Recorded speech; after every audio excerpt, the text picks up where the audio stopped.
আসসালামু আলাইকুম। দেশ বিদেশের সর্বশেষ স্পোর্টস আপডেট নিয়ে বিয়ন্ড বর্ডার স্পোর্টসের নিয়মিত আয়োজন sports bulletin powered by Beyond Border Study Abroad. আর এই আপডেট নিয়ে আপনাদের সাথে আছি আমি সুমাইয়া জাহান সামান্থা। চলুন দেখে নেই আজকের স্পোর্টস আপডেট। সাফ অনূর্ধ্ব ১৯ নারী চ্যাম্পিয়নশিপে নেপালকে ৪-০ গোলে হারিয়ে টানা ৩ জয়ে ৯ পয়েন্ট নিয়ে ফাইনালে উঠেছে বাংলাদেশ অনূর্ধ্ব ১৯ নারী দল, যেখানে ম্যাচে হ্যাট্রিক করেন আলপি আক্তার এবং একটি গোল করেন প্রতিমা মুন্ডা। বিসিবি আয়োজিত হুইলচেয়ার ক্রিকেট টুর্নামেন্টে ৯ উইকেটে সুরমা দলকে হারিয়ে চ্যাম্পিয়ন হয়েছে যমুনা, যেখানে ম্যাচে প্লেয়ার অফ দ্য ম্যাচ হয়েছেন রায়হান হোসেন রাজা, ম্যান অফ দ্য টুর্নামেন্ট ও সেরা বোলার হয়েছেন রাজু মিয়া এবং সেরা ব্যাটার নির্বাচিত হয়েছেন জুলহাস।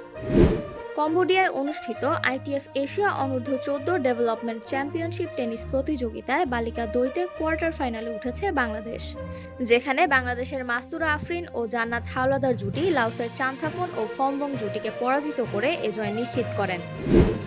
জাহানারা আলমের করা যৌন হয়রানির অভিযোগের ৪টির মধ্যে ২টি সত্য বলে প্রমাণ পেয়েছে তদন্ত কমিটি।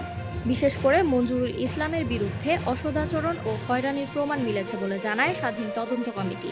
এ তদন্ত প্রতিবেদন হাতে পেয়ে অভিযুক্তদের বিরুদ্ধে আইন ও বিধিমালা অনুযায়ী ব্যবস্থা নেয়ার প্রক্রিয়া শুরু করেছে বিসিবি। ফ্রান্সের বিশ্বকাপজয়ী মিডফিল্ডার এনগোলো কন্তেকে দলে ভিড়িয়েছে তুরস্কের শীর্ষ ক্লাব ফেনারবাচে। প্রশাসনিক জটিলতার কারণে কিছুটা অনিশ্চয়তা তৈরি হলেও শেষ পর্যন্ত ট্রান্সফার সম্পন্ন হয়েছে তার, তবে চুক্তির শর্তাবলী এখনও প্রকাশ করা হয়নি।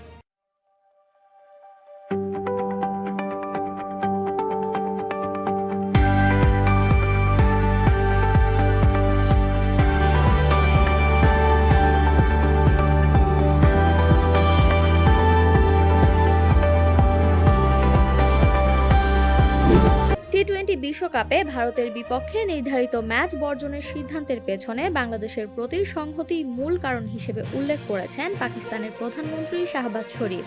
বুধবার মন্ত্রিসভার বৈঠকে এমনটাই জানিয়েছেন তিনি।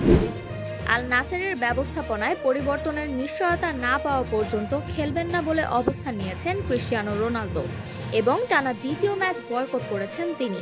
বিনিয়োগ ও ট্রান্সফারে বৈষম্যের অভিযোগ তুলে পরিবর্তন না হলে জুনে ক্লাব ছাড়ার আবেদন করতে পারেন বলেও জানান তিনি। কোপা ইতালিয়ার কোয়ার্টার ফাইনালে তোরিনোকে ২-১ গোলে হারিয়ে সেমিফাইনালে পৌঁছেছে ইন্টার মিলান। ম্যাচে বনি ও দিউফের গোলে জয় পায় মিলান। এছাড়া শেষ ৪-এ তাদের প্রতিপক্ষ হবে নাপোলি অথবা কোমো। অনূর্ধ্ব ১৯ বিশ্বকাপের সেমিফাইনালে আফগানিস্তানের বিপক্ষে ৭ উইকেটে জয় তুলে নিল ভারত। টসে জিতে আগে ব্যাট করতে নেমে ৪ উইকেটে ৩১০ রান তোলে আফগানিস্তান। জবাবে এ লক্ষ্য তাড়া করতে নেমে ৫৩ বল হাতে রেখেই জয় নিশ্চিত করে ভারত।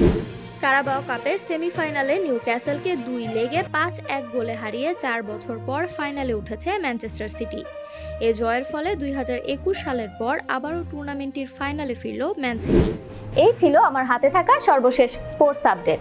এছাড়াও আমাদের সাপ্তাহিক cricket analysis show the analyst angle এবং football show the football inside দেখার আমন্ত্রণ জানিয়ে বিদায় নিচ্ছি আমি সামান্থা। আরও আপডেট পেতে সাবস্ক্রাইব করুন আমাদের ইউটিউব চ্যানেল এবং ক্লিক করুন বেল আইকন। ফলো করুন টিকটক ও ফেসবুক পেজে।